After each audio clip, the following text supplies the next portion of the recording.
I'm here tonight to answer your questions. Okay, so here's the first comment. Dear Dr. Sebi, I came across your work 2 months after my mom's friend died from cancer. During those 2 months, after she died, I realized that neither I nor the rest of the world knew much about the nature of cancer and how to get rid of it. Then I came across a video of yours called Eat to Live or Eat to Die. This video intrigued me so much. It gave me the most clear worldview on how the human body functions and explained how sickness is created in the human body through what we eat.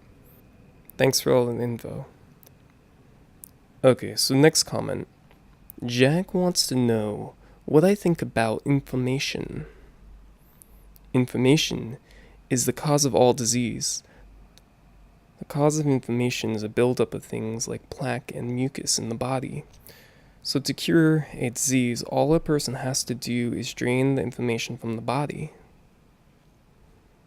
So what creates inflammation? Inflammation comes from eating unnatural foods. These unnatural foods create a form of acidosis in the body. Depending on the area of the body that the acid is lingering in, it creates a symptom of disease. Anything that God made is on the alkali side.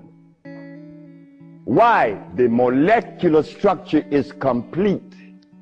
It was made by nature, not man. Anything that God made has no starch. That's another thing. Anything that nature makes has no starch. Anything that man made has to have starch, because starch is a binder. To titrate two unequal chemicals, you have to use a starch. Starch is not a food. Starch is a chemical. Chronic diseases occur over a lengthy period of time when acid repeatedly comes into the body quicker than the body can counteract it. Over time, the accumulation of mucus and plaque becomes stagnant in the body.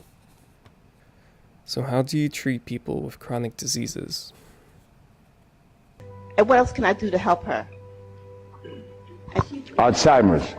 She has Alzheimer's, yes, sir. Okay, Alzheimer's. That's a brain problem, right? Remember what I said? There's only one disease? Okay.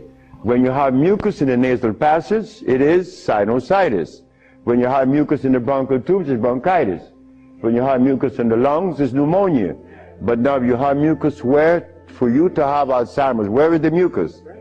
So we have to remove the mucus from out of the system, especially the brain, but then we have to feed the brain.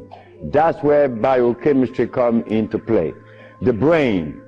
Like if the sister was suffering with rickets, that's bones, right? So we have to address calcium. If she had leukemia, it would be blood, that's iron. But now she has Alzheimer's. She has mucus in the brain, which prevents the brain from receiving what? Oxygen. Now, what is the brain composed of? Copper and carbon. That is what produces electricity. Copper and carbon. Our brain runs on electricity. Our nervous system runs on electricity. The interaction of cell-to-cell communication in every single cell of the body is electrical.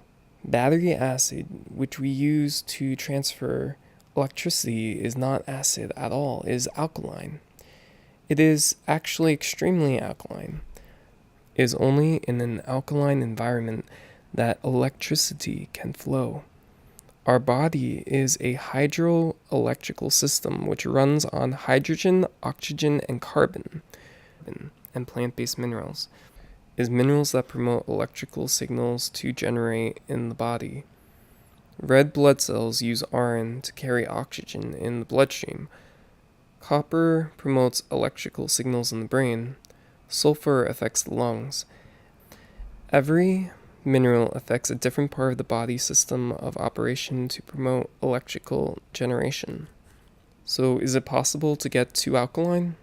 If you were to eat only foods of nature, then no, it is impossible to get too alkaline. It is only through artificial man-made processes that a person could become overly alkaline. Before the hybridization of plants, there were no acidic foods in nature. Man only ate alkaline foods because that is all that existed.